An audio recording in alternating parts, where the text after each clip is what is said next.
pa lang ay buhay na ang paligid para sa Agritourism Fair 2025 sa Benguet Cold Chain Compound sa Wangala, Trinidad noong November 17.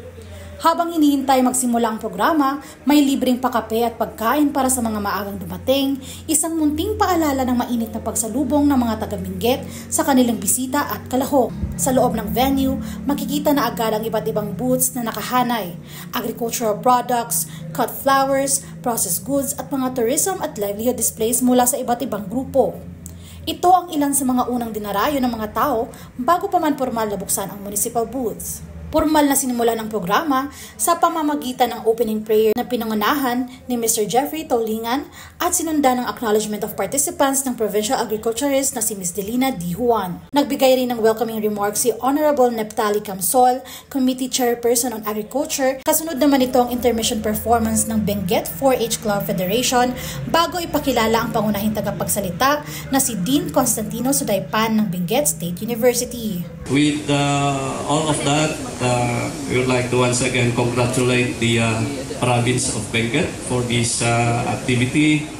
At biyag dagiti fisheries, mabuhay ang turismo, long live province of Benguet. Isang intermission number naman galing sa Rural Improvement Club of La Trinidad ang ibinahagi bago nagbigay ng mensahe si Governor Melchor Diclas. Sa huling bahagi ng programa, isinagawa ang unitaying of the ribbon at blessing ng municipal booths kasama ang guest speaker, mga provincial at municipal officials at si Reverend Father Recito Pedro Jr. Pagkatapos ng ribbon cutting, formal nang binuksan sa publiko ang municipal booths na tampok sa Agritourism Fair 2025. Agad dumagsa ang mga bisita para silipin ang iba't ibang produkto, inobasyon at likha mula sa iba't ibang bayan ng Benguet. Makikita rito ang samot-saring highland vegetables, organic produce at mga bagong teknolohiya na ginagamit ng mga lokal na magsasaka. Tampok rin ang mga processed goods, specialty food items, woven crafts, cut flowers at iba pang produktong ipinagmamalaki ng komunidad.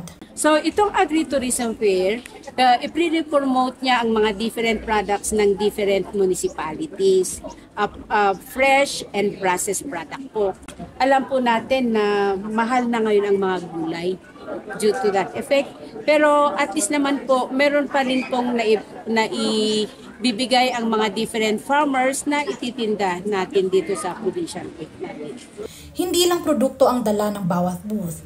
Nandun din ang kanyang-kanyang kwento ng bawat munisipalidad, kung paano nila pinabuti ang ani, pinalalakas ang agribusiness at patuloy na pinapanatili ang kultura at tradisyong Cordilleran.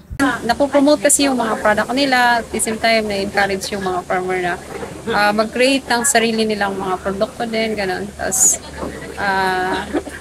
at the same time na yung mga programa ng gobyerno na ililink namin sa mga farmers na mayroon palang mga ganito na pwede silang makabenta ng product nila at pwede silang lumago bilang. Patuloy na bukas sa publiko ang Agritourism Fair hanggang November 30, tampok ang kanilang inihandang mga aktibidad. Ako si Kate Rama, nag-uulat para sa Herald Express.